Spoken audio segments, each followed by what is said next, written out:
Burnham Park. Isa sa mga pinupuntang lugar dito sa Baguio. Tanong, saan nga ba galing ang pangalan dito? Check natin dito. Makikita natin ang sagot dito. Ayan. Siya si Mr. Burnham. Okay. Sa kanya nang galing ang pangalan ng Burnham. Kailan ito tinatag at sino siya? Ayan. So, ang kanyang tunay na pangalan ay Daniel Hudson Burnham.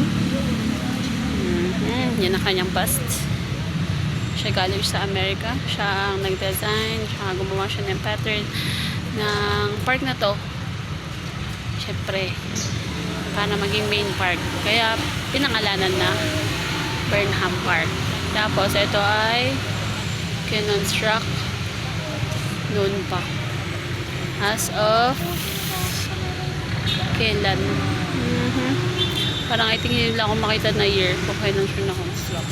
Hindi siya, ito pala, 1992. Ayan. 27th day, December 2020. Survey naman din, ina-inaugurate naman siya.